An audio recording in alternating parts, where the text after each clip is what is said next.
What's going on, everybody? We are here to talk about Ryan Coogler's Sinners. I know we normally do spoiler-free reviews. Today we're going full spoilers, and there's a lot of reasons I want to do that, but one is because I just absolutely loved this movie. I really want to dig into it, so if you haven't seen the movie yet, I highly recommend you go check it out. If you have seen it, stick around. We're going to get into it, spoilers included.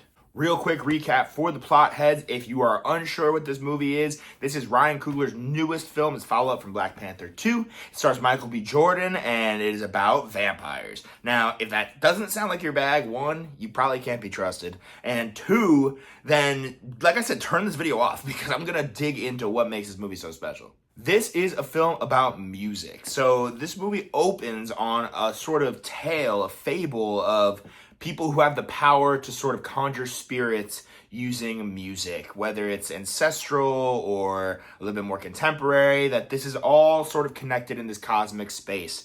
And that'll come into play a little bit later, but essentially this opens on a story of two twins, Smoke and Stack, who are notorious for leaving the Mississippi town where they grew up to go to Chicago, work with Al Capone, come back, and now they want to open up a juke club. They've got some money now, they have a name, they have recognition, and they're like, we want to open up this space for people to be free, hang out, and spend some money, and hopefully make it big.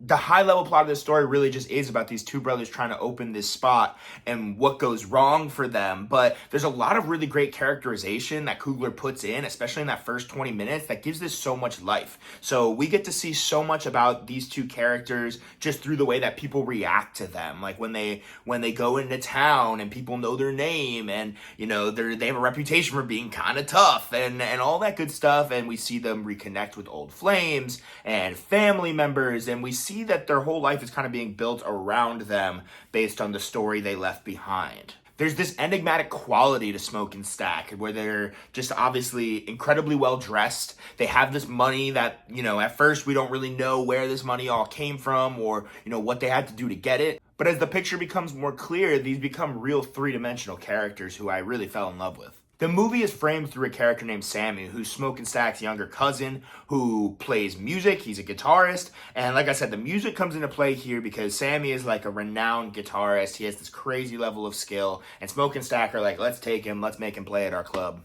Now, of course, what's going on behind the scenes of this story, as they don't know yet, is that vampires have come to wreak havoc on their small town. Specifically, white vampires. That is part of the beauty of this movie, of its ability to mix its genre-heavy themes with its social commentary-heavy themes. I think duality is a huge piece of this movie, not just because of the twins obviously going on, but there's this kind of war going on between contemporary ideas and more traditional ideas, whether that comes forward in music or just, like I said, in society. And the way it meets in the middle in this space, in this juke club, is unbelievable. And there's a sequence in this movie when Sammy first starts to play where I will say, and we'll get to the IMAX 70mm stuff in a little bit, the aspect ratio opens up and Sammy's playing this unbelievable song and you can just feel the room literally transcending. I mean, this ends with Sammy burning the roof off of this place. And what you see is these ancestral spirits, these contemporary figures, you see DJs, you see old tribal dancers, you see all sorts of things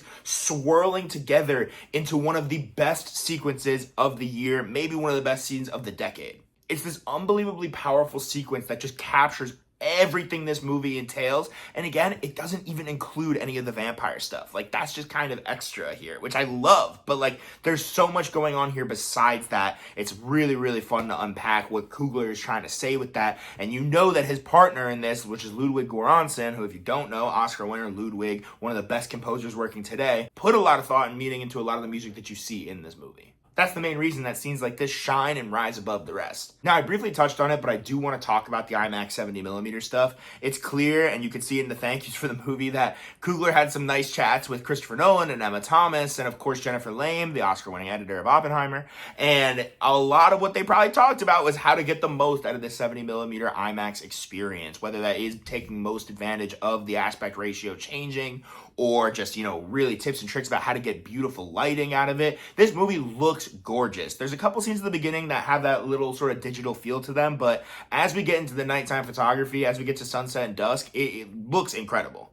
And one of the best things that a filmmaker can do with IMAX full aspect ratio is kind of signaling to the viewer time to lock in. If you know Mission Impossible Fallout, when they do the halo jump and the aspect ratio opens, you know it's time to lock in.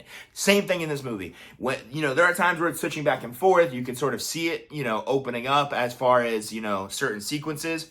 But when it actually goes from here and you see it slowly open to here, it is like, you're in for something really, really special, and it totally delivers. Like I said, that first sequence where it opens up is just like one of the best things I've ever seen. I looked at my buddy next to me and I was like, oh my God. I can't imagine seeing this on 70mm IMAX. It was probably absolutely mind-blowing. If you saw it that way, just know I'm jealous. Of course, technically this movie is brilliant, like I said, but I still really want to get into the more genre-focused elements of this. The vampire stuff is so cool. It's easy for that to kind of lean into a silly sort of place and maybe even get a little bit campy at times, especially there's a lot of humor coming from Delroy Lindo's character, who I thought was unbelievably good. When you talk about actual vampire lore, like garlic and the wooden stakes and things like that, it can get a little bit silly, but I think it's awesome. And I think it's so cool how they leaned into this, because it would be so easy for a movie like this to take itself a little bit too seriously. And the gore absolutely delivers, the thrill and the threat delivers, so it's not like you're sitting there like